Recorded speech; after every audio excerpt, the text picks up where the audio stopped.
Do you feel the vibes?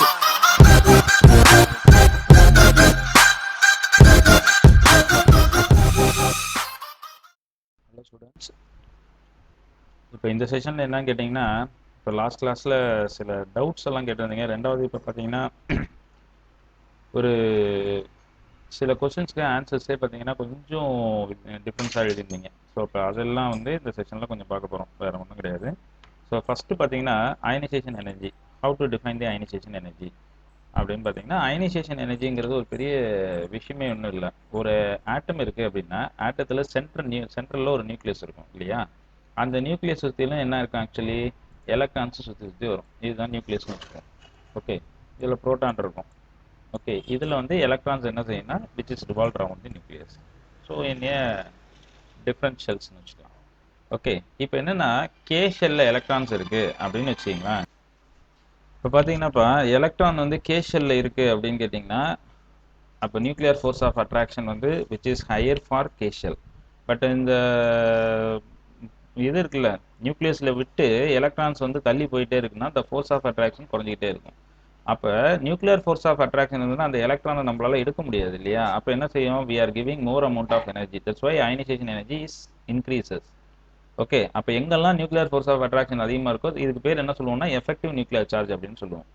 எங்கே nuclear force of attraction ரொம்ப மினிமைஸ்டாக இருக்கும் அந்த எலக்ட்ரானை ஈஸியாக பண்ணலாம். அப்போ என்ன செய்யலாம், we supply very minimum amount of energy to remove that electron, that's why ionization energy is decreases. So இந்த கான்செப்டை வச்சுக்கிட்டு தான் நம்ம எழுத போகிறோம். அப்போ இங்கே பொறுத்த வரைக்கும் ரெண்டு கான்செப்ட், ஒன்று வந்து எஃபெக்டிவ் நியூக்ளியர் சார்ஜ். அப்போ எங்கே எஃபெக்டிவ் நியூக்ளியர் சார்ஜ் அதிகமாக இருக்குதோ அங்கே அயனைசேஷன் எனர்ஜி அதிகமாக இருக்கும்.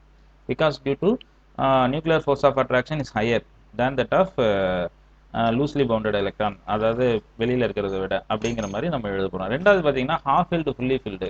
இப்போ ஒரு ஆர்பிட்டாலினுடைய இப்போ எஸ் ஆர்பிட்டால் அப்படின்னு இருக்குது அப்படின்னு கேட்டிங்கன்னா, அந்த எஸ் ஆர்பிட்டாலினுடைய இதை வச்சுக்கோ, தட் மீன்ஸ் ஃபுல்ஃபில்டு அப்படின்னு கேட்டிங்கன்னா 2 எலக்ட்ரான் இருக்கும். பி ஆர்பிட்டால்னா ஃபுல்ஃபில்னா 6 எலக்ட்ரான்.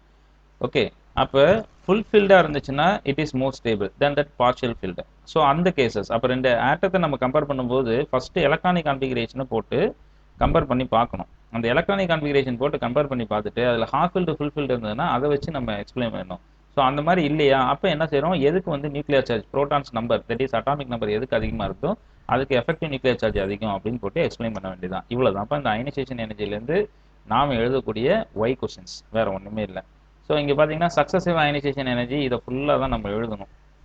ஓகே, ஜென்ரலாக பார்த்தீங்கன்னா ஒரு அதாவது minimum amount of energy required to remove an electron from the unipositive cation is called second ionisation energy. First ionisation energy என்ன, ஒரு நியூட்ரல் ஆட்டத்திலேருந்து எலக்ட்ரானை வெளில எடுக்கிறதுக்கு பேர் ஃபர்ஸ்ட் அயனைசேஷன் எனர்ஜி. அதே ஒரு கேட்டையான்லேருந்து ரெண்டாவது எலக்ட்ரான் எடுத்ததுன்னா அது செகண்ட் அயனைசேஷன் எனர்ஜி. ஆனால் ஃபர்ஸ்ட் அயனைசேஷன் எனர்ஜியை விட செகண்ட் அயனைசேஷன் எனர்ஜி எப்படி இருக்கும் அப்படின்னா, இங்கே புரோட்டான் நம்பர்ஸ் அதிகமாக இருக்கும், எலக்ட்ரான் நம்பர்ஸ் குறைஞ்சிரும். அப்போ என்ன நடக்கும் அப்படின்னு கேட்டிங்கன்னா, the force of attraction of electrons by the nucleus is increases. அப்போ ஆட்டோமேட்டிக்காக என்ன நடக்கும், எஃபெக்டிவ் நியூக்ளியர் சார்ஜ் இன்க்ரீஸ் ஆகிட்டு இருக்கும். பை திஸ் வே நம்ம தேர்டு ஃபோர்த்துன்னு போகும்போது ஆட்டோமேட்டிக்காக எஃபெக்டிவ் நியூக்ளியர் சார்ஜ் இன்க்ரீஸ் ஆகும். இது ஃபுல்லாக தான் நீங்கள் எழுதணும், வேறு ஒன்றுமே கிடையாது. அதுக்கப்புறம் பீரியாடிக் ட்ரெண்ட்ஸ் இன் அயனைசேஷன் எனர்ஜி, இது ஒன்றும் இல்லை, இன்க்ரீஸ் அதாவது குரூப்பில் பீரியடில் என்ன நடக்கும் அப்படின்னு சொல்கிறது தான். பொதுவாக இப்போது பீரியன்ஸ்னா சைஸ் டிக்ரீஸ் ஆகிட்டே இருக்கும். அப்போ சைஸ் டிக்ரீஸ் ஆகிட்டே இருந்துச்சுன்னா என்ன செய்வோம், நம்ம ஆட்டோமேட்டிக்காக the force of attraction towards the nucleus of valence electron is increases. So ஆட்டோமேட்டிக்காக ionisation energy is increases. So இங்கே பொறுத்த வரைக்கும் என்னன்னா size inversely proportional to ionisation energy அப்படின்னு வச்சுட்டு நம்ம எழுத வேண்டியதான். ஓகே, சரி, இப்போ இங்கே கீழே கவனிங்க, இது அப்படியே ஃபுல்லாக தான் எழுதணும். இந்த இடத்துல போன தடவை ஒரு கொஸ்டின் ஒன்று கேட்டிருந்தோம், என்ன அப்படின்னா compare the ionisation energy of boron and beryllium. Okay, இப்போ இங்கே இதுதான் இந்த கொஸ்டின் தான் நீங்கள் எழுதியிருக்கீங்க. இது வந்து என்னன்னு கேட்டிங்கன்னா, மேலே கொஞ்சம் எலக்ட்ரானிக் கான்ஃபிகரேஷன் எழுதுங்க. பெரிலியத்துக்கு ஒரு எலக்ட்ரானிக் கான்ஃபிகரேஷன் எழுது, போரானுக்கு ஒரு எலக்ட்ரானிக் கான்ஃபிகரேஷன். பெரிலியம் என்ன வரும், 1s2 2s2. போரானுக்கு என்ன வரும், 1s2 2s2 2p1. ஓகே, அப்போ என்ன ஒன்று, beryllium having completely filled 2s orbital is more stable than that of boron. Boron having the partially filled, that is 2s2 2p1 இருக்கும். So இது எழுதியிருந்தா கொஞ்சம் பெர்ஃபெக்டாக இருக்கும் அந்த ஆன்சர். ஓகே, ஸோ இது அயனைசேஷன் எனர்ஜியை பற்றி நம்ம பார்த்தது. ஓகே, அதே மாதிரி பார்த்தீங்கன்னா இங்கே நைட்ரஜனுக்கு சொல்லியிருக்காங்க பாருங்கள். நைட்ரஜன் பொறுத்த வரைக்கும் இங்கே நைட்ரஜன் ஆக்சிஜன் பொதுவாக வந்து நம்ம பீரியடில் போகும்போது அயனைசேஷன் எனர்ஜி இன்க்ரீஸ் ஆகிட்டே போகும். ஆனால் நைட்ரஜனும் ஆக்சிஜன் பார்க்கும்போது நைட்ரஜனுக்கு தான் ஹையர் அயனைசேஷன் எனர்ஜி. ஸோ இது வந்து ஒரு பீரியாடிக் வேரியேஷன். இங்கே பார்த்தீங்கன்னா தெரியும், இன்க்ரீஸ் ஆகி பெரிலியத்தில் இன்க்ரீஸ் ஆகிருக்கும், போரான் குறைஞ்சி அதுக்கப்புறம் வரும். நைட்ரஜன் ஆக்சிஜன் குறைஞ்சிருக்கும். இதுக்கு என்னன்னா ஹாஃப் ஃபில்டு 2p ஆர்பிட்டால், அதாவது 2p3 அப்படிங்கிற கான்ஃபிகரேஷன். அப்போ ஆட்டோமேட்டிக்காக இங்கே நீ என்ன எழுதணும்னா எதை கேட்டாலும் முதல்ல எலக்ட்ரானிக் கான்ஃபிகரேஷன் எழுதிட்டு தான் ஆன்சர் பண்ணணும். ஓகே, ஸோ இதில் வந்து நாங்கள் கேட்டோம்னா இதுதான் ஆன்சர். அதாவது compare the ionisation energy of nitrogen and oxygen கேட்டாங்கன்னா இதை தான் நீ எழுதணும், வேறு வழியே கிடையாது. ஓகே, ஸோ அப்போ நெக்ஸ்ட்டு அந்த எலக்ட்ரானிக் கான்ஃபிகரேஷன் வச்சு இங்கே என்னது, half filled electronic configuration of nitrogen is more stable due to symmetry, hence more amount of energy required to remove the electron from the nitrogen than oxygen அப்படின்னு எழுதணும். Okay, so அந்த இதை கொஞ்சம் ஈஸியாக பாருங்கள், படித்து பாருங்கள், புரியும் உங்களுக்கு. அது மாதிரி பீரியாடிக் வேரியேஷன் இன் குரூப்னு கொடுத்துருப்பாங்க. இந்த குரூப்பை பொறுத்த வரைக்கும் சைஸ் இன்க்ரீஸ் ஆகிட்டே போகும். அப்படி சைஸ் இன்க்ரீஸ் ஆகிட்டே போனதுன்னா அந்த இது நியூக்ளியஸுக்கும் வேலன்ஸ் எலக்ட்ரானுக்கும் என் பிட்வீனில் இருக்கக்கூடிய டிஸ்டன்ஸ் எப்படி இருக்கும், ரொம்ப ஹையராக இருக்கும். அப்படி ரொம்ப ஹையராக இருந்துச்சுன்னா அப்போ வெளியில் இருக்கிற electron which is very loosely bounded, that is என்னன்னா the electrostatic force of attraction of nucleus very minimum for that electron. அப்படி இருந்துச்சு அப்படின்னா ஆட்டோமேட்டிக்காக அந்த எலக்ட்ரானை ஈஸியாக எடுக்கலாம். அப்போ ionisation energy is decreases down the group அப்படின்னு சொல்ல போகிறோம். இதில் ionisation energy and shielding effect ஒன்று சொல்லிட்டாங்க இல்லையா. இப்போ நம்ம எஃபெக்டிவ் நியூக்ளியர் சார்ஜ் பார்த்தோம். இன்னரில் எலக்ட்ரான்ஸ் அதிகமாக போக போக என்ன செய்யும், விச் இஸ் ஷீல்டட், அது என்ன பண்ணணும், அழகாக அப்படியே ஷீல்டு பண்ணும். அப்படி ஷீல்டு பண்ணும்போது ஆட்டோமேட்டிக்காக என்ன வரும் அப்படின்னு கேட்டிங்கன்னா அயனைசேஷன் எனர்ஜி டிக்ரீஸ் ஆகும், வெளியில் இருக்கிற எலக்ட்ரானை பண்ணலாம். இப்போ இங்கே என்னன்னு கேட்டிங்கன்னா இப்போ ஒரே ஷெல் எடுத்துக்கலாம். இப்போ ஃபார் எக்ஸாம்பிள் எம் ஷெல் எடுத்துக்கிட்டிங்கன்னா அதில் S orbital, P orbital, D orbital இருக்கும். இப்போ இந்த 3 ஆர்பிட்டாலில் எதுக்கு ஷீல்டிங் எஃபெக்ட் அதிகம்னு பார்த்தீங்கன்னா எஸ் ஆர்பிட்டாலுக்கு ஷீல்டிங் எஃபெக்ட் அதிகம். அதாவது S is greater than P is greater than D. Okay, so இதுதான். அப்போ எஸ்ஸுக்கு வந்து பார்த்தீங்கன்னா மோர் ஷீல்டிங் எஃபெக்ட் இருக்கும். அப்போ என்ன விஷயம்னா இப்போ எஸ் ஆர்பிட்டால், பி ஆர்பிட்டால் அப்படின்னு எடுக்கணும்னு வச்சுங்க, பியில் இருக்கிற எலக்ட்ரானை நான் ரிமூவ் பண்ணணும் அப்படின்னு பார்த்தீங்கன்னா அது கொஞ்சம் ஈஸி. ஏன்னா எஸ் ஆர்பிட்டால் என்ன செய்யும்னாக்கா நியூக்ளியஸுக்கு பக்கத்துலேயே இருக்கும். அப்போ என்ன செய்யணும்னா நியூக்ளியர் ஃபோர்ஸ் ஆஃப் அட்ராக்ஷன் அதிகமாக எடுத்துக்கிறது யார் அப்படின்னு கேட்டிங்கன்னா எஸ் தான். அதே பி ஆர்பிட்டாலாக இருந்துச்சு அப்படின்னு கேட்டிங்கன்னா இதுலேருந்து எலக்ட்ரானை ஈஸியாக ரிமூவ் பண்ண முடியும் from compare to S orbital. அப்போ என்ன அர்த்தம்னா இதில் நம்ம ஒரே ஒரு சின்ன விஷயம் செய்யணும், எஸ் ஆர்பிட்டால்லேருந்து எலக்ட்ரான் எடுக்கிறது கஷ்டம், பட் ஆனால் பி ஆர்பிட்டால்லேருந்து கொஞ்சம் ஈஸியாக எலக்ட்ரானை எடுக்கலாம். பட் கம்பேரிட்டிவ்லி டி எலக்ட்ரான் எடுத்துக்கிட்டிங்கன்னா டி ஆர்பிட்டால்லேருந்து எலக்ட்ரானை ரொம்ப ஈஸியாக எடுக்க முடியும் when compared to P and S orbital. Okay, so இதை தான் நம்ம அந்த ஷீல்டிங் எஃபெக்ட்லாம் நம்ம சொல்ல போகிறோம். வேலன்ஸ் எலக்ட்ரானில் பொறுத்த வரைக்கும் இது வந்து ஒரே ஷெல்லை பற்றி பேசும்போது நமக்கு வரும். ஓகே, ஸோ இந்த பீரியாடிக் ட்ரெண்ட்ஸை கொஞ்சம் பாருங்கள். ஸோ இங்கே பாருங்கள், இங்கே ஒரு எவாலுவேட்டிவ் ஸ்டெப் சொல்லியிருக்காங்க. First ionisation energy IE1 IE2 XYZ given below. இதில் வந்து நம்ம ஜஸ்ட் ஒரு அசம்ஷன் தான், என்னன்னா ஃபர்ஸ்ட் அயனைசேஷன் எனர்ஜி எடுப்போம். எது மோர் ரியாக்டிவ் எலமெண்ட் அப்படின்னு கேட்டிங்கன்னா எந்த எலமெண்ட்டுக்கு ஈஸியாக எலக்ட்ரானை கொடுத்துட்டு ஸ்டேபிளாக மாறுதோ அது மோர் ரியாக்டிவ். ஓகே, எது வந்து லெஸ் ரியாக்டிவ் அப்படின்னா எலக்ட்ரானை கொடுக்கவே மாட்டேங்குது அப்படின்னா என்ன செய்வோம், நம்ம நிறைய அமௌண்ட் ஆஃப் எனர்ஜி சப்ளை பண்ணி எலக்ட்ரானை எடுப்போம். ஸோ அது வந்து லெஸ் ரியாக்டிவ் எலமெண்ட். எது நோபல் கேஸ் அப்படின்னு கேட்டிங்கன்னா உள்ளதுலேயே ஹையஸ்ட் ஃபர்ஸ்ட் அயனைசேஷன் எனர்ஜி எதுக்கு இருக்குதோ அதுதான் நோபல் கேஸ். அப்போ இந்த கேசஸில் பார்த்தீங்கன்னா ஒய்க்கு பாருங்கள் ionisation energy is very very less. Okay, அப்போ வெரி மினிமம் அமௌண்ட் ஆஃப் எனர்ஜியை வச்சு தான் நம்ம என்ன பண்ணுறோம், எலக்ட்ரான் எடுக்கிறோம். அப்படின்னா என்ன, விச் ரெடிலி கிவ்ஸ் எலக்ட்ரான். அப்போ மோர் ரியாக்டிவ் எலமெண்ட் எது, ஒய் தான் மோர் ரியாக்டிவ் எலமெண்ட்டாக இருக்கும். ஓகே, இந்த ஒய் தான் ஆக்சுவலி என்னது, மோர் ரியாக்டிவ் எலமெண்ட். சரிப்பா, அடுத்தது இசட் அண்ட் எக்ஸ். இதில் பாருங்க இசட் பொறுத்த வரைக்கும் 1618 இருக்கு, இன்னொன்று 2370. அப்போ பார்த்தீங்கன்னா இதில் first ionisation energy very higher எது, எக்ஸ். அப்போ it is a Nobel case, very stable. இது எலக்ட்ரானே கொடுக்க மாட்டேங்குது, இது எலக்ட்ரான் கொடுக்குது. பட் நம்ம என்ன பண்ணோம், அயனைசேஷன் கொஞ்சம் எனர்ஜியை இதை விட எக்ஸை சப்ளை பண்ணாது. அப்போ இது இசட்டுங்கிறது லெஸ் ரியாக்டிவ் எலமெண்ட், எக்ஸுங்கிறது நோபல் கேஸ். அதை தான் இங்கே கேட்டிருக்காங்க, வேற ஒன்றும் இல்லை. ஓகே, ஸோ இதை வந்து நீ எக்ஸ்பிளைன் பண்ணுறது நான் சொன்ன மாதிரி நீ எக்ஸ்பிளைன் பண்ணணும். Next electron affinity which is quite opposite to the ionisation energy. Ionisation எனர்ஜிக்கு அப்படியே ஆப்போசிட். அங்கே என்ன செய்வோம், ஒரு எலக்ட்ரானை எடுக்கிறதுக்காக நம்ம எனர்ஜியை சப்ளை பண்ணனா அதுக்கு பேர் அயனைசேஷன் எனர்ஜி. இங்கே என்ன பண்ண போகிறோம் அப்படின்னா ஒரு எலக்ட்ரான் ஓகே ஒரு ஆட்டத்தில் பேலன்ஸ் ஷெல்லில் கொண்டு போய் ஆட் ஆகும்போது அது எவ்வளோ எனர்ஜியை ரிலீஸ் பண்ணுதோ தட் எனர்ஜி இஸ் கால்டு என்னது, எலக்ட்ரான் அஃபினிட்டி. அங்கே பொறுத்த வரைக்கும் பாசிட்டிவ் அயன் ஃபார்ம் ஆகும், இங்கே பொறுத்த வரைக்கும் நெகட்டிவ் அயன் ஃபார்ம் ஆகும். அங்கே எலக்ட்ரானை எடுக்க போகிறோம், இங்கே எலக்ட்ரானை சேர்க்க போகிறோம். ஓகே, இங்க பாருங்க, it is defined as amount of energy released. அதுதான் ஃபர்ஸ்டே பாருங்க, amount of energy is released. Okay, when an electron is added,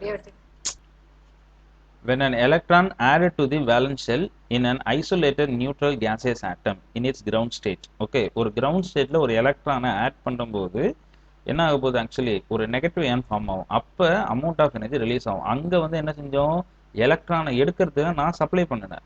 இங்கே என்ன செய்யுது, எலக்ட்ரானை அக்செப்ட் பண்ணிட்டு அது எனர்ஜி ரிலீஸ் பண்ணுது. அப்போ ரெண்டும் ஒன்றுக்கு ஒன்று என்னது, ஆப்போசிட். சொல்றது புரிஞ்சிருக்கும்னு நினைக்கிறேன் உங்களுக்கு. ஓகே, அப்போ இங்கே பார்த்தீங்கன்னா ரெண்டுமே அப்படியே டெட் ஆப்போசிட். ஆனால் இதில் ஒரு சின்ன விஷயம் பாருங்க, variation of electron affinity in period. பீரியடில் பொறுத்த வரைக்கும் என்ன, சைஸ் டிக்ரீஸ் ஆகிட்டே வரும். அப்போ நியூக்ளியஸ் என்ன செய்யும், வேலன்ஸ் எலக்ட்ரானுக்கு பக்கத்துலேயே இருக்கும். அப்போ என்னன்னா, அப்ரோச் பண்ணுற எலக்ட்ரானை இது ஈஸியாக அட்ராக்ட் பண்ணும்போது ஆட்டோமேட்டிக்காக electron affinity is increases along the period அப்படின்னு சொல்லலாம். ஓகே, அப்போ பீரியடில் போக போக என்ன ஆகிட்டு, electron affinity is not a systematic as in case of ionization energy. Ionization energy மாதிரியே சிஸ்டமேட்டிக்காக இருக்காது. As we move from alkali metals to halogen in a period, generally electron affinity increases. That is, amount of energy released will be more. Okay, so this is due to increase in nuclear charge and decrease in size of atom. அதுதான் விஷயம். Okay, இது general configuration. But இதில் வந்து ஒரு சின்ன variation, இதுதான் கொஸ்டினாக இருக்கும். Why beryllium, nitrogen, okay, the addition of electron will disturb in the stable electronic configuration. They have almost zero electron affinity இருக்கா. அப்போ இங்கே கொஸ்டின் கேட்பாங்க, why beryllium nitrogen having almost zero electron affinity அப்படின்னு கேட்டாங்கன்னா, இங்கே நீ என்ன செய்யணும், எலக்ட்ரானிக் கான்ஃபிகரேஷன் இருக்கணும் பெரிலியத்துக்கு. இங்கே பாருங்க, completely filled 2s orbital stable, இது half filled 2p orbital stable.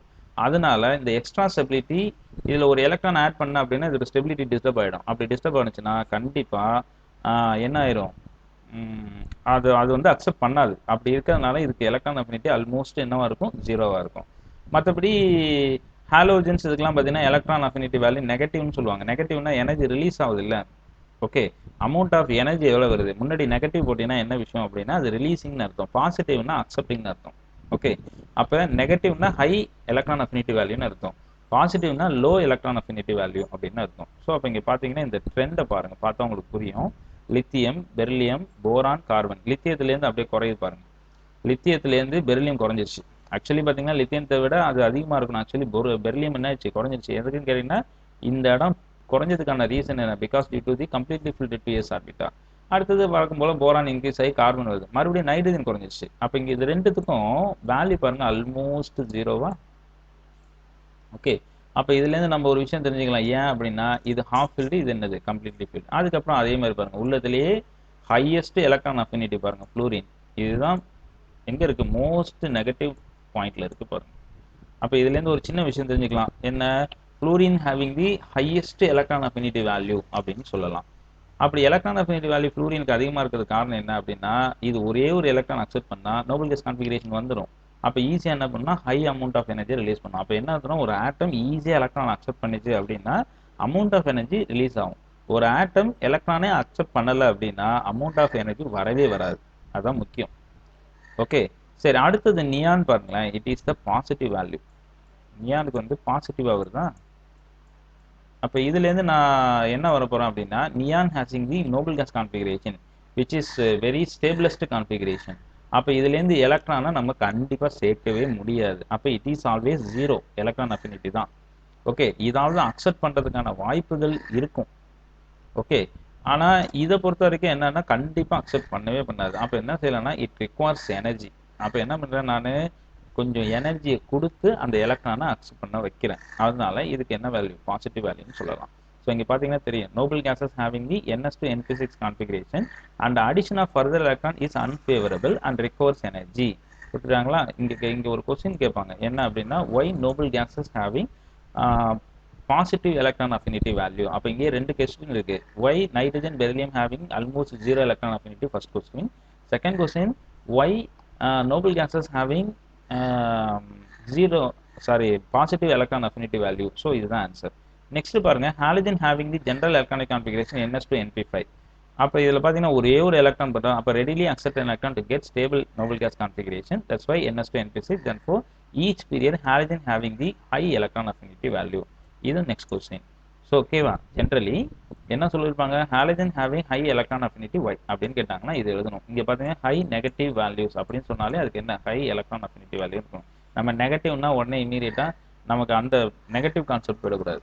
Okay, இங்கே எனர்ஜி ரிலீஸ்னா கண்டிப்பாக நெகட்டிவ்ல தான் போடுவாங்க. எனர்ஜி அக்செப்டிங், தட் இஸ் நம்ம கொடுக்குறோம் அப்படின்னா அது பாசிட்டிவ். ஓகே, அப்போ எலக்ட்ரான் அஃபினிட்டி வேல்யூ பொறுத்த வரைக்கும் என்னன்னா ரிலீஸ் ஆகிறது தான் நம்ம பேசிட்டு இருக்கோம். அப்படிங்கும்போது இங்கே என்னென்ன நெகட்டிவ் வேல்யூ அதிகமானா ஹை எலக்ட்ரான் அஃபினிட்டின்னு அர்த்தம். சரிப்பா, next variation of electron affinity இனி குரூப்ல போகும்போது சைஸ் இன்க்ரீஸ் ஆகிட்டே போகும். அப்போ நியூக்ளியர் ஃபோர்ஸ் ஆஃப் அட்ராக்ஷன் என்ன ஆகும், டிக்ரீஸ் ஆகிட்டே இருக்கும். அப்போ என்ன செய்யணும், அட்டாமிக் சைஸ் இன்க்ரீஸ் ஆயிரும். அப்போ என்ன ஆகும் அப்படின்னு கேட்டிங்கன்னா அவுட்டர் மோஸ்ட்ல எலக்ட்ரானுடைய சேர்க்கறது ரொம்ப கஷ்டம். ஏன் அப்படின்னா அவுட்டர் மோஸ்ட் ஷெல்ல இருக்கிற எலக்ட்ரான் என்ன செய்யணும், இன்கமிங் எலக்ட்ரானை ரிப்பல் பண்ணும். அப்படி ரிப்பல் பண்ணும்போது என்ன ஆகுனா electron does not order in the valence shell, so that the electron affinity is decreases. அப்போ சைஸ் இன்க்ரீஸ் ஆகிட்டே இருந்ததுன்னா எலக்ட்ரான் அஃபினிட்டி வேல்யூ என்ன செய்யும், டிக்ரீஸ் ஆகிட்டே இருக்கும். அதுதான் இங்கே சொல்லியிருப்பாங்க, as we move down the group generally the electron affinity decreases. It is due to increase in atomic size and the shielding effect of inner shell electrons. Okay, inner shell electron shielding effect on atomic size சொல்லலாம். However, oxygen and fluorine having the lower electron affinity than sulfur and chlorine respectively. இது என்ன அப்படின்னா ஒரு குரூப்ல பொறுத்த வரைக்கும் oxygen chlorine எடுத்துக்கிட்டோம் அப்படின்னா அதுக்கு கீழே வரும்போது சல்ஃபரும் குளோரினும் வரும்போது இங்க என்ன இருக்கும், oxygen chlorine having the lower electron affinity. Okay, நம்ம என்ன செஞ்சிருக்கோம், ஆக்சுவலி டவுன் தி குரூப்ல லோ ஆகிட்டே வரும்னு சொல்றோம். அப்படி பண்ணும்போது இங்கே பார்த்தீங்கன்னா ஆக்சிஜனை விட சல்ஃபர் தான் கம்மியா இருக்கணும். ஆனா இங்க என்ன இருக்கு, ஆக்சிஜன் தான் கம்மியா இருக்கு, அது மாதிரி குளோரின் தான் கம்மியா இருக்கு. அப்ப இந்த இடத்துல ஒரு வேரியேஷன் வருதா, என்ன, why oxygen and fluorine having a lower electron affinity than sulfur. Actually எப்படி இருக்கணும், fluorine having more electron affinity than chlorine அப்படி தானே இருக்கணும். ஓகே, பட் இந்த கான்செப்ட் தப்பா இருக்கு. எப்படி இருக்கு, fluorine is less electron affinity than chlorine. Okay, down the குரூப்ல டிக்ரீஸ் ஆயிருக்கணும்.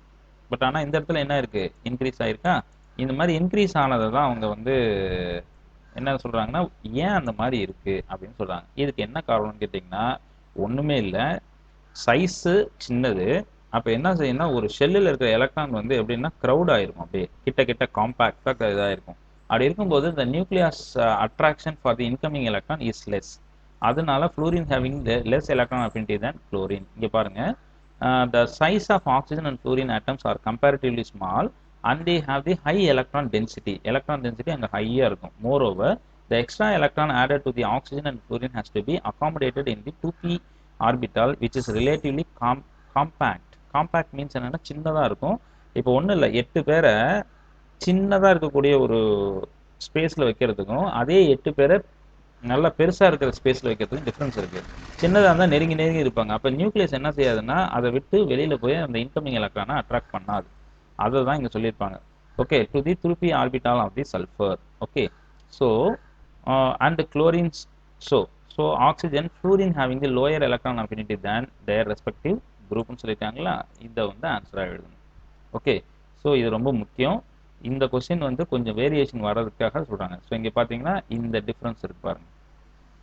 ஓகே, போக போக குறைஞ்சிக்கிட்டே வரும். பட் ஆனால் இந்த கேஸில் மட்டும் இன்க்ரீஸ் ஆகுதா. ஸோ இந்த டிஃப்ரென்ஸை தான் கொஸ்டினாக கேட்பாங்க. இதை தான் உங்களுக்கு கொஸ்டினாக கேட்டுக்கிட்டே வருவாங்க. ஸோ இப்போ பாருங்க, எவாலுவேட்டிவ் செல் 7 இருக்கு பாருங்க. The electron gain enthalpy of chlorine is 348 kilojoule per mole அப்படின்னு. அப்படின்னா என்ன, 1 மோல் ஆஃப் குளோரின் சிஎல் மைனஸாக மாறும்போது அங்கே ரிலீஸ் ஆகக்கூடிய எனர்ஜி இது. அப்போ 1 மோல் ஆஃப் குளோரின் அப்படின்னா என்ன சொல்ல முடியுமா? ஓகே, 1 மோலுக்கு எவ்வளோ கிராம்னு வச்சுக்கோ, நான் ஹிண்ட் கொடுக்குறேன், அந்த ஹிண்ட்டை வச்சு எனக்கு எழுதி அனுப்பு. ஓகே, 1 மோல் அப்படின்னா எத்தனை கிராம்னு வச்சுக்கோ குளோரினுக்கு. How much energy of in kilojoule release upon 17.5 gram of chlorine அப்படின்னு கொடுக்குறாங்க. அப்போ 1 மோல் ஆஃப் குளோரினுக்கு எவ்வளோன்னு பாரு, 35.5 நினைக்கிறேன் ஆக்சுவலி. அந்த 35.5 gram of chlorine which releases 348 kilojoule அப்படின்னா 17.5க்கு எவ்வளோ வரும் அப்படின்னா என்ன செய்வீங்க, 35.5 divided by 17.5 into 348 போட்டிங்கன்னா you get an answer. Okay, இப்போ next electronegativity. Okay, so மேலே சொன்னதெல்லாம் எனர்ஜி ரிலீஸ்டு, எனர்ஜி அக்செப்ட், அதை பற்றி தான் பேசணும். இங்கே எனர்ஜிலாம் கிடையவே கிடையாது. எலக்ட்ரோ நெகட்டிவிட்டிங்கிறது என்னென்னா ஒரு கோவலன்ட்லி பாண்டட் ஆட்டத்துக்கிட்ட என்ன இருக்குன்னா, இப்போ 2 ஆட்டம் இருக்குது அப்படின்னு கேட்டிங்கன்னா 2 ஆட்டம் ஒரு எலக்ட்ரானை ஷேர் பண்ணிட்டுன்னு வச்சுக்க, அப்ப என்ன பண்ணுன்னா அந்த ஷேர்டு எலக்ட்ரானை பொறுத்த வரைக்கும் அது எந்த ஆட்டம் வந்து அந்த ஷேர்டு எலக்ட்ரானை அட்ராக்ட் பண்ற டெண்டன்சி அதிகமா இருக்குதோ அதை தான் நம்ம எலக்ட்ரோ நெகட்டிவ் டெண்டன்சின்னு சொல்ல போறோம். ஃபார் எக்ஸாம்பிள் பாத்தீங்கன்னா இப்போ குளோரின் பாண்டு குளோரின் இப்படி வச்சுப்போம். ரெண்டுமே சேம் ஆட்டம். அப்ப ரெண்டுமே ஒரு எலக்ட்ரானை என்ன பண்ணிருக்கோம் அப்படின்னா ஷேர் பண்ணிருக்கோம் இப்படி. அப்ப which is present as the exact center. But இந்த கேஸ்ல எடுத்துங்க ஹைட்ரஜன் பாண்டு குளோரின் அப்படின்னு எடுத்துக்குவோம். இப்போ என்ன இங்க குளோரினுக்கு இங்க 17 புரோட்டான், இங்க 17 புரோட்டான். ஆனா இங்க ஹைட்ரஜன் பாருங்க ஒரு புரோட்டான், இங்க 17 புரோட்டான். அப்ப எதுக்கு நியூக்ளியர் ஃபோர்ஸ் ஆஃப் அட்ராக்ஷன் அதிகமா இருக்கும்? குளோரின் தான் அதிகமா இருக்கும். அப்ப இந்த ஷேர்டு பேர் ஆஃப் எலக்ட்ரான் இருக்குல்ல அந்த கோவலன்ட்லி பாண்டட் அது இது என்ன பண்ணா குளோரின் பிடிச்சி அட்ராக்ட் பண்ணி விட்டுரும். அப்ப இந்த ஹைட்ரஜனுக்கும் குளோரினுக்கும் இடையில இருக்கக்கூடிய இந்த பாண்ட்ல அந்த ஷேர்டு எலக்ட்ரான் எங்க இருக்குன்னா which is slightly on the slightly shift on the chlorine. Okay, அப்ப என்ன செய்யும் which is slightly gets negative charge, which is slightly gets positive charge. Okay, அப்ப இந்த மாலிகுல்ல chlorine having higher electronegative than hydrogen அப்படின்னு சொல்ல போறோம். பட் இந்த இதுல பொறுத்த வரைக்கும் குளோரினுக்கு electronegativity value 0. அது நல்லா தெரிஞ்சுங்க. அப்ப இங்க என்ன விஷயம் அப்படின்னா it is a relative tendency. இன்னொரு ஆட்டத்தை கம்பேர் பண்ணி சொன்னாதான் நம்ம வந்து இதை பத்தி சொல்ல முடியும். அப்ப இட் இஸ் அ ரிலேட்டிவ் டெண்டன்சின்னு சொல்லலாம். ஓகே, இங்க கவனிங்க. It is and defined as the relative tendency of an atom present in a covalent bonded molecule. இந்த லைன் ரொம்ப முக்கியம். Okay, to attract the shared pair of electron towards itself. Okay, so அந்த மாலிகூல்ல அந்த ஆட்டத்துக்கு ஏதோ ஒரு ஆட்டத்துக்கு attracting the shared pair of electron towards itself, that is the electronegative nature ன்னு சொல்லுவோம். பொதுவாக electronegative is not a measurable quantity. அதுக்கு எந்த வேல்யூஸ் எல்லாம் கிடையாது. இது என்ன செய்ய போறோம்னா இது எவ்வளோ அட்ராக்ட் பண்ண போகுது அப்படிங்கிறத பேஸ் பண்ணி தான் சொல்ல போறோம். However the number of scales are available. நிறைய ஸ்கேல்ஸ் இருக்கு to calculate the value and such method was developed by the Pauling.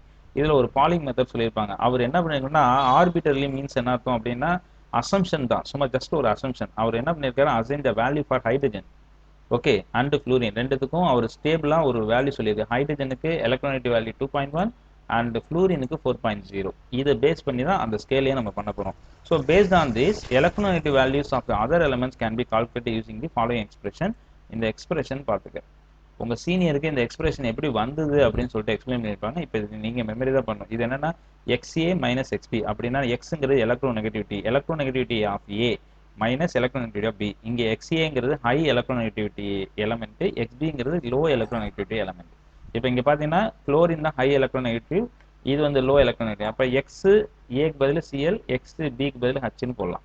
Okay, equal to 0.182 root of EAB. இஏபின்னா என்னன்னா பாண்ட் டிசோசியேஷன் எனர்ஜின்னு அர்த்தம். ஈனா bond dissociation energy. That means என்னன்னா இந்த ஹச்சுக்கும் சிஎலுக்கும் இடையில இருக்க பாண்ட் இருக்குல்ல அதை டிசோசியேட் பண்ணக்கூடிய அந்த energy minus EAA into EBB. சிம்பிளா சொல்லணும்னா அந்த HCl எப்படி ஃபார்ம் ஆயிருக்கலாம் H2 plus Cl2 to give 2HCl. இப்படி தானே ஃபார்ம் ஆயிருக்கலாம், உண்மைதானே? ஓகே, இப்போ இங்க என்ன ஹச்சுக்கும் இடையில இருக்கக்கூடிய இந்த பாண்டு, அதே மாதிரி சிஎலுக்கும் இடையில இருக்கக்கூடிய இந்த பாண்டு, அதே மாதிரி இங்க பாத்தீங்கன்னா ஹச்சுக்கும் சிஎலுக்கும் இடையில இருக்கக்கூடிய இந்த பாண்டு. ஓகே, இங்க பாத்தீங்கன்னா இந்த பாண்டை பிரேக் பண்றோம்ல அதுதான் பாண்ட் டிசோசியேஷன் எனர்ஜி. அதுதான் இஏஏ அப்படின்னு சொல்லியிருக்காங்க. இஏஏ இல்லைன்னா இஹெச்ஹெச் அப்படின்னு சொல்லலாம். ஓகே, அதே மாதிரி இங்க என்ன இபிபி அப்படின்னு சொல்லியிருக்கிறது இதுதான். ஓகே, இதுதான் பாண்ட் டிசோசியேஷன் எனர்ஜின்னு சொல்லுவோம். பாண்டை டிசோசியேட் பண்றதுக்கான எனர்ஜி. அதே மாதிரி இங்க இஏபிங்கிறது இதுதான். ஓகே, ஸோ இதை வச்சுக்கிட்டு நீ ஃபார்முலா இந்த ஃபார்முலா வச்சுட்டு நீ electronegative value for one element தெரிஞ்சதுன்னா இன்னொரு எலமெண்ட் கண்டுபிடிக்கலாம். இப்போ வந்து பிங்கிறது ஹச்னு வச்சுக்கோங்க, ஹச்சுக்கு தெரியும் அப்படின்னா அதை வச்சுக்கிட்டு இதை எழுதலாம். அவங்களே இஏபி இஏஏ எல்லாம் கொடுத்துருவாங்க, கொடுத்துட்டாங்கன்னா நீங்க போட வேண்டியதுதான். ஸோ இதை கொஞ்சம் பார்த்துக்க. ஸோ இங்கே வேரியேஷன் பார்த்தீங்கன்னா ஒன்றுமே கிடையாது. ஓகே, இந்த இதையும் கொஞ்சம் பாரு. வேரியேஷன் எலக்ட்ரோநெகட்டிவிட்டி பீரியடில் போகும்போது எலக்ட்ரோநெகட்டிவிட்டி வழக்கம் போல் இன்க்ரீஸ் ஆகிட்டே இருக்கும். என்னன்னா சைஸ் டிக்ரீஸ் ஆனால் எலக்ட்ரானிக் வேல்யூ இன்க்ரீஸ் ஆகும். அதான் electronic generally increases across the period from left to right. அப்போ இங்கேருந்து உங்களுக்கு ஒரு விஷயம் தெரியும், பீரியட்னு எடுத்துட்டா அயனைசேஷன் எனர்ஜி, எலக்ட்ரான் அஃபினிட்டி, எலக்ட்ரானிட்டி எல்லாமே இன்க்ரீஸ் ஆகும். ஓகே, ஏன்னா அட்டாமிக் ரேடியஸ் டிக்ரீஸ் ஆகுறது தான். அதேமாரி குரூப்னு எடுத்துட்டா அயனைசேஷன் எனர்ஜி டிக்ரீஸ் ஆகும், ஏன்னா சைஸ் வந்து இன்க்ரீஸ் ஆகும். ஸோ அந்த விஷயத்தை இங்கே சொல்ல வேண்டியதுதான். இதை நீ படித்து பாருங்க, ரொம்ப ஈஸியாக இருக்கும். ஓகே. ஸோ நெக்ஸ்ட் பார்த்தீங்கன்னா வேரியேஷன் இந்த எலக்ட்ரான் அஃபினிட்டி இன் ஏ குரூப்னு சொல்லியிருப்பாங்க. ஓகே, ஒரு குரூப்ல எப்படி வேரியேஷன் எலக்ட்ரான் அஃபினிட்டி இங்கே வருது அப்படிங்கிறது தெரியும். எலக்ட்ரோ நெகட்டிவிட்டி வேல்யூ இந்த குரூப்ல பொறுத்தவரை டிக்ரீஸ் ஆகும். இதில் பார்த்தீங்கன்னா ஒரு சின்ன விஷயம், noble gases are assigned as zero electron activity. ஏன் அப்படின்னு கேட்டிங்கன்னா இது கண்டிப்பாக இன்னொன்று கூட பாண்டை ஃபார்ம் பண்ணாது. ஓகே, ஸோ அது ஒரு விஷயம். ஸோ அப்போ இங்கே பாருங்க, இந்த electronic values of the elements S block show the expected decreasing order in a குரூப்னு கொடுத்துருக்காங்க. முதல்ல இது ஒரு பாயிண்டாக வச்சுக்கோ, 1 மார்க்கில் வரும். ஸோ எஸ் பிளாக் எலமெண்ட்ஸில் பாருங்க, கீழே வர வர வர வர டிக்ரீஸ் ஆகிட்டே வருதா. அது மாதிரி except 13th and 14th group all other P block elements follow the expected decreasing in the trend. 13th குரூப்லையும் 14th குரூப்பில் மட்டும் என்ன செய்யும் அப்படின்னா எலக்ட்ரானெகட்டிவிட்டி டிஃப்ரென்ஸ் ஆகும். அதுக்கு என்ன காரணம்னு கேட்டிங்கன்னா டியூ டு இனர்ட் பேர் எஃபெக்ட்னு சொல்லுவோம். அதை நம்ம வந்து 12th ஸ்டாண்டர்டில் வரும்போது பேசிக்கலாம். சரிப்பா.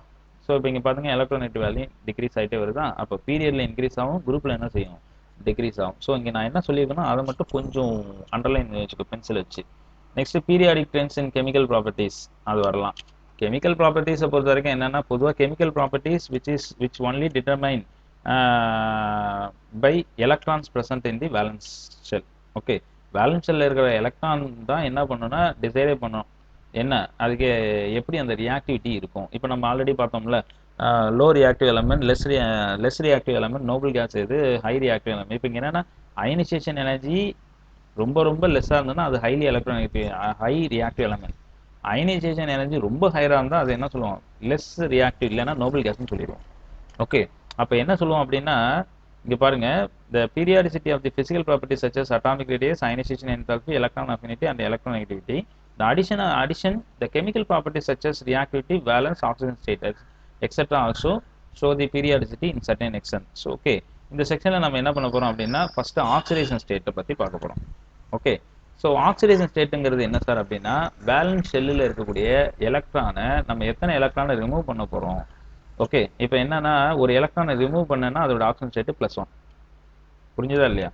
அதே மாதிரி ஒரு எலக்ட்ரானை கொடுத்த அப்படின்னா அது -1. அதான், வேற ஒன்றும் இல்லை. இங்கே கவனிங்க, the valence of an atom is an combining capacity relative to the hydrogen atom. Okay, வேலன்ஸ்னா என்ன அப்படின்னா கம்பைனிங் கெப்பாசிட்டி, அதுக்கு எவ்வளோ கம்பைனிங் கெப்பாசிட்டி இருக்கு.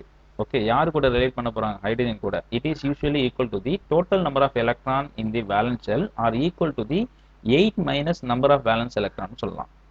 ஓகே, நம்ம ஆல்ரெடி சொன்னோம்ல, ஒரு ஆட்டம் வந்து என்ன செய்யணும், எலக்ட்ரானை லூஸ் பண்ணுவோம் அக்செப்ட் பண்ணுமா அப்படிங்கிறது என்ன அப்படின்னா ஆக்டெட் ரூல். அவுட்டர் மோஸ்ட்ல 8 எலக்ட்ரான் வரணும், இல்லைன்னா நியரஸ்ட் நோபல் கேஸ் கான்ஃபிகரேஷன் வரதுக்காக அது எலக்ட்ரான் என்ன பண்ணும், லூஸ் பண்ணும், இல்லைன்னா கெயின் பண்ணும். அதை தான் நம்ம பேலன்ஸ் அப்படின்னு சொல்ல போறோம். ஓகே, பேலன்ஸுங்கிறது பாசிட்டிவ் நெகட்டிவ் இல்லாம ஜஸ்ட் 2 3 0ன்னு சொல்றது. ஆக்சிடேஷன் ஸ்டேட்டுங்கிறது +1 +2 -1 -2 அப்படின்னு சொன்னீங்கன்னா அது ஆக்சிடேஷன் ஸ்டேட். இதுதான் விஷயம். ஓகே, இதை எப்படி பண்ணணுங்கிறத இங்க சொல்லியிருக்காங்களா. ஒன்று, பேலன்ஸ் ஷெல்லில் இருக்கிற எலக்ட்ரான் அதுதான் அதனுடைய பேலன்ஸ் ஆர் ஆக்சிடேஷன் ஸ்டேட். அப்படி இல்லைன்னா என்ன செய்ய போறோம், பேலன்ஸ் ஷெல்லில் இருக்கக்கூடிய எலக்ட்ரான் அது வந்து 8-. ஏன் 8-னாக்கா அந்த 8லேருந்து மைனஸ் பண்ண போறோம். ஓகே, இப்போ ஃபார் எக்ஸாம்பிள் ஆக்சிஜன் இருக்குன்னா அவுட்டர் மோஸ்ட்ல 6 எலக்ட்ரான் இருக்கும். அது 6 எலக்ட்ரானை லாஸ் பண்ணாது, 2 எலக்ட்ரானை கெயின் தான் பண்ணும். ஓகே, அப்போ அங்கே வேலன்ஸ் பார்த்தீங்கன்னா அதுக்கு 2. ஸோ அது மாதிரி தான் இங்கே நம்ம எடுத்துக்கணும். ஓகே, இதே சோடியம் இருக்குன்னா வேலன்ஸ் எலக்ட்ரான் 1 தான். அது என்ன பண்ணும், ஒரு எலக்ட்ரானை லாஸ் பண்ணும். அப்போ அங்கே பொறுத்த வரைக்கும் அதோட வேலன்ஸி 1. ஸோ அதை தான் நம்ம இங்கே சொல்ல போகிறோம், வேற ஒன்றும் இல்லை. Next, periodicity of the valence or oxidation state. So valence of an atom primarily depends on the number of electrons in the valence shell. As the number of valence electrons remain the same for the element in the same group, the maximum valence also remains the same. Okay, ஒரு குரூப்ல valence ஷெல்ல electrons வந்து சேமா இருந்ததுன்னா அது எல்லாத்துக்கும் maximum வேலன்ஸே சேமா தான் இருக்கும். However, பீரியட்ல பொறுத்த வரைக்கும் number of valence electron is increases, hence the valence also increases. இங்க கவனிங்க, இது ஒரு பீரியட், lithium, sodium, potassium, rubidium, caesium, francium. இது வந்து ஆக்சுவலி பீரியட்ல ஒரு குரூப். இதுல நம்பர் ஆஃப் எலக்ட்ரான்ஸ் இந்த வேலன்ஸ் ஷெல் பாருங்க 1 1 1. அப்ப இதுக்கு வேலன்ஸ் 1 தான்.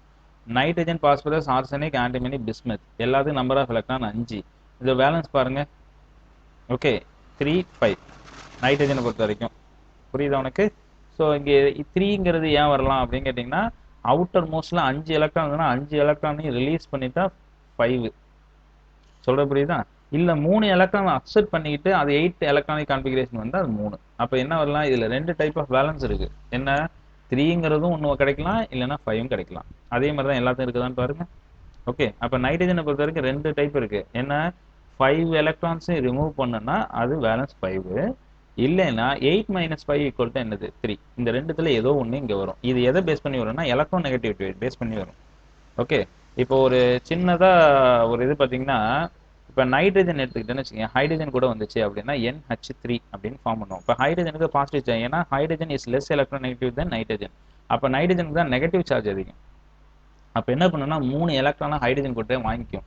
அப்போ நைட்ரஜன் பார்த்தீங்கன்னா நெகட்டிவ் சைடில் பேலன்ஸ் என்ன 3 ஆயிரும். அதான் இங்கே விஷயமே. சொல்கிறது புரியுதா? அப்போ ஹைட்ரஜன் கூட சேரும்போது 3. இதே பார்த்தீங்கன்னா பாசிட்டிவ் 5 வரதுக்கும் வாய்ப்புகள் இருக்கு. என்ன அப்படின்னு கேட்டிங்கன்னா நைட்ரஜன் ஆக்சிஜன் NO2, புரியுதா? NO2 மைனஸ்னு வச்சுக்கிட்டேன்னு இருக்கேன், அங்கே oxygen state of nitrogen is +5. HNO3 எடுத்து வச்சிங்க, HNO3 எடுத்துக்கிட்டேன் அப்படின்னா ஆக்சிஜன் ஸ்டேட் ஆஃப் நைட்ரஜன் என்ன +5ன்னு வரும்.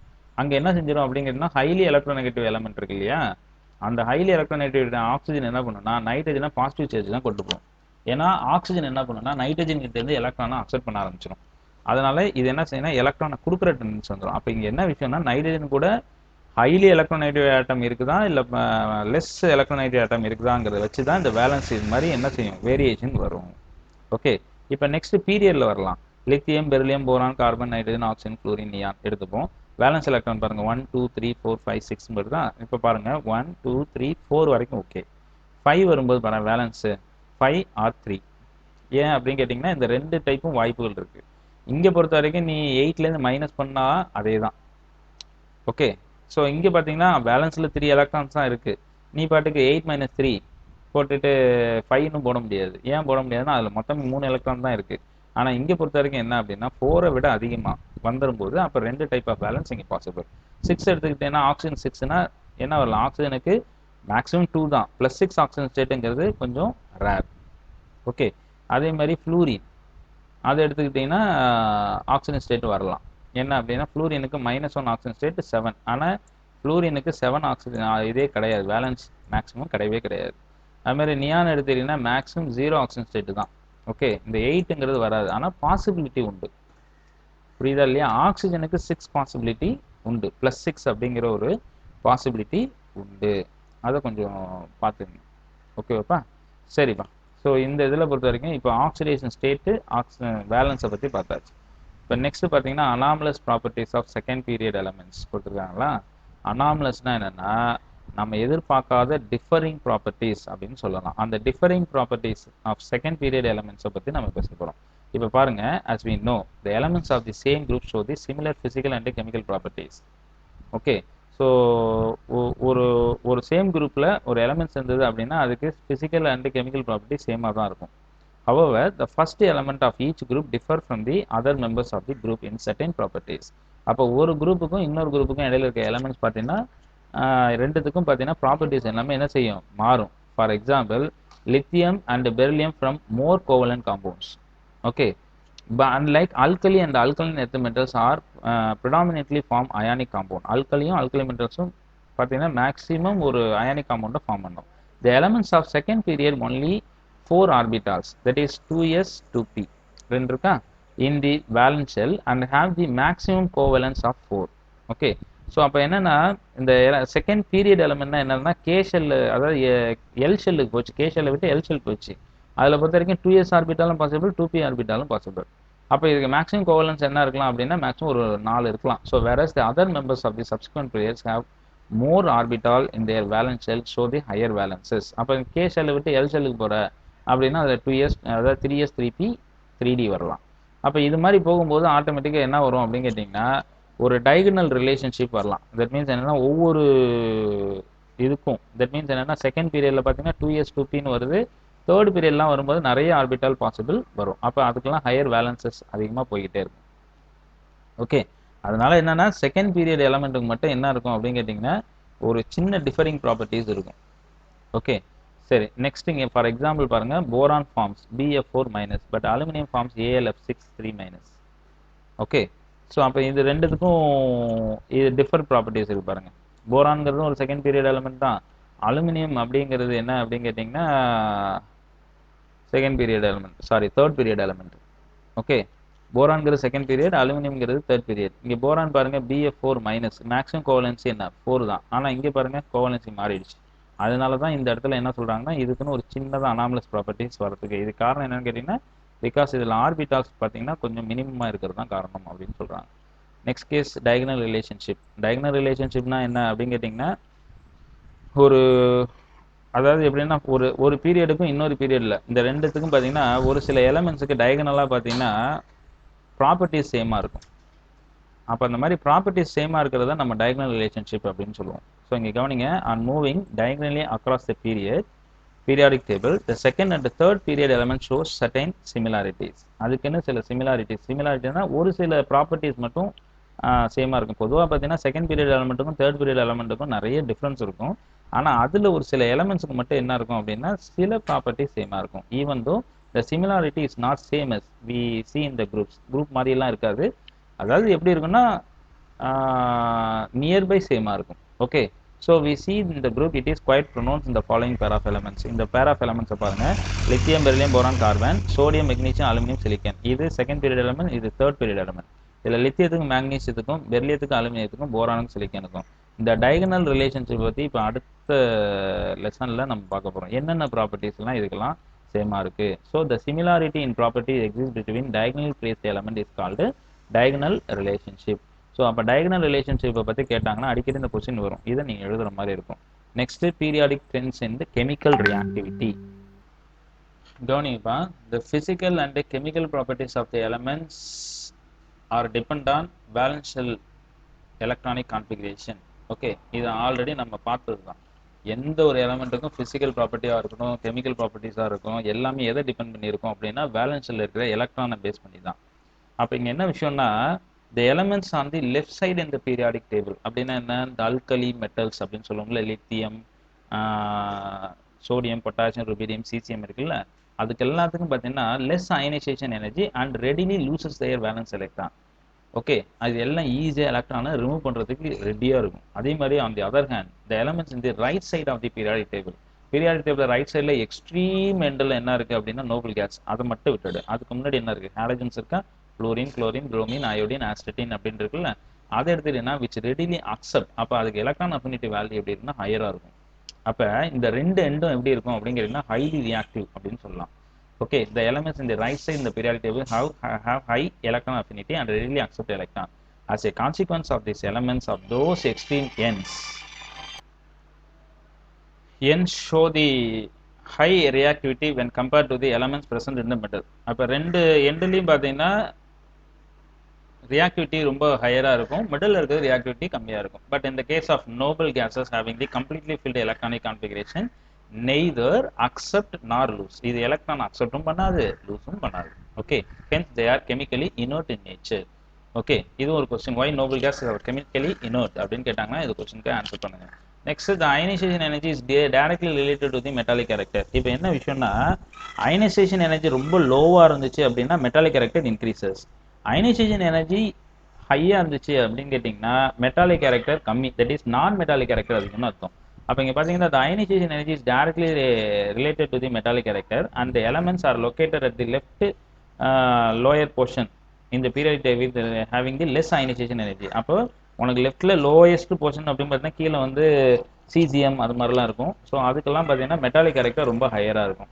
ஓகே, ஸோ அதே பார்த்தீங்கன்னா இங்கே on the other hand the elements located in the top right portion have very high ionization energy are non metallic nature. அதெல்லாம் நான் மெட்டாலிக் நேச்சர். ஸோ இப்போ பாருங்க, the நேச்சரில் பற்றி let us analyze the nature of the compound formed element from both sides of the periodic table. Consider the reaction of alkali metals and halogens with the oxygen to give corresponding oxides. இங்கே கவனிங்க, Na that is sodium, it is alkali metals, oxygen கூட சேர்ந்து sodium oxide form ஆகும். அதே chlorine பார்த்தீங்கன்னா குளோரியம் ஹெப்டாக்சைடு, இதுக்கு பேர் வந்து குளோரின் ஹெப்டாக்சைடு.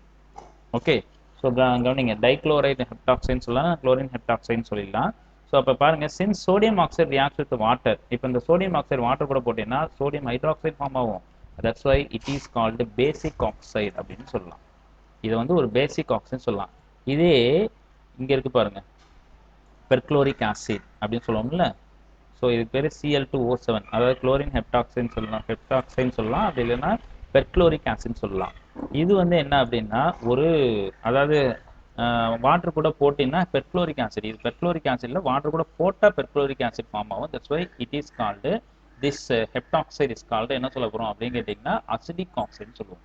அப்போ இதுலேருந்து ஒரு சின்ன விஷயம் என்ன அப்படின்னு கேட்டிங்கன்னா, அல்கலி மெட்டல்ஸ்லேருந்து போடுற அல்கலி மெட்டல்ஸ் ஃபார்ம் ஆகக்கூடிய ஆக்சைட்ஸ் எல்லாம் பேசிக் ஆக்சைடு. அதே வந்து ஹாலஜன்ஸ் கூட சேர்ந்து ஃபார்ம் ஆகக்கூடிய ஆசிட்ஸ் எல்லாம் என்னது, அசிடிக் ஆக்சைடு அப்படின்னு சொல்ல போகிறோம்.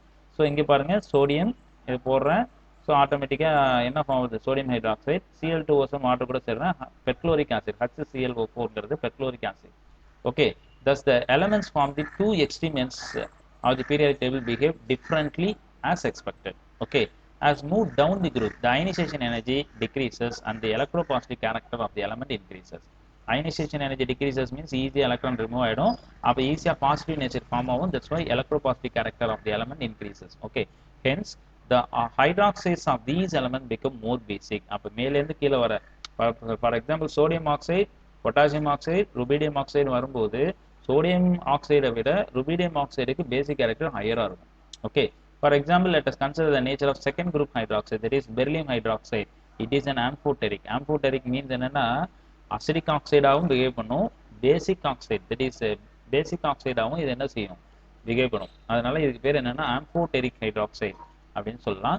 மெக்னீசியம் ஹைட்ராக்சைடு பொறுத்த வரைக்கும் வீக்லி பேசிக், அதே பேரியம் ஹைட்ராக்சைடு இஸ் என்னது ஸ்ட்ராங்லி பேசிக். அப்போ பெரிலியம் மெக்னீசியம் பேரியம்னு வரும்போது இந்த ஹைட்ராக்சைடு என்னன்னா ஆம்போடெரிக். ஆம்போடெரிக் இதனுடைய ஆக்சைடு வந்து ஆம்போடெரிக்காக இருக்கும். ஆம்போடெரிக் மீன்ஸ் என்னன்னா ஆசிடும் ஃபார்ம் பண்ணும், பேசிக்கும் ஃபார்ம் பண்ணும். இதெல்லாம் வந்து என்னவா இருக்கும் அப்படின்னு கேட்டிங்கன்னா, இங்கே பொறுத்த வரைக்கும் இது வீக்லி பேசிக், போக போக ஸ்ட்ராங் பேஸாக வரும். இதை வந்து கொஞ்சம் எக்ஸ்பிளைன் பண்ணியிருப்பாங்க பாருங்க. Beryllium hydroxide reacts with both acid and base. இது வந்து என்ன செய்யும் அப்படின்னு கேட்டிங்கன்னா, பெரிலியம் ஹைட்ராக்சைடு ஆசிட் கூட போடுறேன், பெரிலியம் குளோரைட் வாட்டர். அதே பெரிலியம் ஹைட்ராக்சைடு சோடியம் ஹைட்ராக்சைடு கூட சொல்லுவேன், சோடியம் மெட்டாபோரைட் ஃபார்ம் ஆகுது Na2BeO4. அதனால தான் இதை நம்ம என்ன சொல்ல போகிறோம் அப்படின்னு கேட்டிங்கன்னா பேசிக் hydroxide, sorry, amphoteric hydroxide சொல்ல போறோம். Because it is reacts with acid as well as base. Okay, இதே வந்து ஸ்ட்ராங் பேஸ் அப்படின்னு சொன்ன அப்படின்னு கேட்டிங்கன்னா என்ன விஷயம் அப்படின்னா, இது வந்து என்ன நடக்கும் அப்படின்னா ஆசிட் கூட மட்டும்தான் ரியாக்ட் பண்ணும், பேஸ் கூட ரியாக்ட் பண்ணாது. இங்க பாருங்க, இது ஆசிட் கூட ரியாக்ட் பண்ணுதுன்னா which acts as a base, இது பேஸ் கூட ரியாக்ட் பண்ணுதுன்னா which acts as a acid. Okay, so அதனால தான் இது ரெண்டுத்துலையும் பாருங்க, ரெண்டுமே சால்ட் அண்ட் வாட்டர். பொதுவாக சொல்லுவோம் நம்ம acid reacts with base to form salt and water. இங்கே ரெண்டுமே சால்ட்டான்னு பாருங்க, இதுவும் சால்ட்டு இதுவும் சால்ட். அப்போ இந்த கேஸில் பொறுத்த வரைக்கும் இது பேஸாக ஆக்ட் ஆகுது, இந்த கேஸில் இது ஆசிடாக ஆக்ட் ஆகுது. பட் ஸ்ட்ராங் பேஸாக இருந்தால் ஸ்ட்ராங் ஆசிட் கூட மட்டும்தான் ரியாக்ட் பண்ணும். ஓகே, பேஸ் கூட என்ன பண்ணாது, ரியாக்ட் பண்ணாது. That's why barium hydroxide is acts as a amphoteric in nature. அப்போ இது ஒரு கொஸ்டின் கேட்பாங்க, ரொம்ப இம்பார்ட்டன்ட். ஓகே, ஆம்போடெரிக் மீன்ஸ் என்ன விஷயம்னா beryllium hydroxide reacts both as acid as well as base. அப்போ என்னது which acts as a acid as well as base. அப்படி தன்னைத்தானே ஆசிடாகவும் பிஹேவ் பண்ணிக்குது, பேஸாகவும் பிஹேவ் பண்ணிக்குது. அதனால தட் இஸ் கால்டு என்னது amphoteric in nature. Okay, that's all for இந்த lesson. இந்த லெசனை கொஞ்சம் திருப்பி இன்னொரு தடவை பாருங்க. கொஞ்சம் புரியாத இடம் ஏதாவது இருந்துச்சுன்னா அதை ஒரு தடவை இன்னொரு தடவை திருப்பி உட்காந்து பொறுமையாக படிச்சு பாரு, ஆன்சர் புரியும். தேங்க்யூப்பா.